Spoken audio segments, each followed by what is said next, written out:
Sebelum mertua aku balik hari tu, aku jamu lagi dia dengan mi kuah Kelantan. Mi ni tak sama dengan mi sup, tak sama dengan mi celup. Rasanya pun memang lain. Mula-mula tumis bawang putih dan bawang merah sehingga dia naik bau. Tak payah tunggu sampai jiran datang ketuk pintu sebab masakan ni bau dia tak keluar pergi rumah jiran. Lepas tu masukkan lada sulah secukup rasa. Lepas tu masukkan ayam, aku lebih suka bahagian-bahagian tulang. Nak guna bahagian isi pun boleh. Kemudian letak irisan halia, bahagian akar, daun bawang dan daun sup.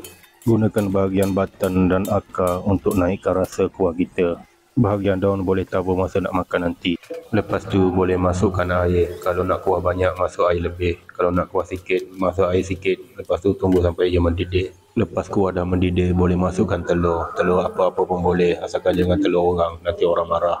Telur tu jangan kacau kuat-kuat sangat, biar ia berketul-ketul baru sedap. Dah tu boleh masukkan sos tiram, kicap sotong dan juga beberapa biji cili padi ikut kepedasan masing-masing. Lepas tu boleh masukkan sayur macam kangkung, kobis dan juga sawi. Nak masukkan carrot pun boleh. Lepas tu boleh perasakan dengan garam, gula dan juga ajinomoto secukup rasa. Kacau sekejap biarkan ia mendidih, maka siaplah mi kuah Kelantan kita. Bila dah siap, boleh hidang di depan mertua. Sebelum makan, boleh perahkan sebiji limau kasturi dan baca bismillah. Tengok kalau dia makan bertambah-tambah, sedaplah tu. Tak sempat dia nak tapau sebab dah habis.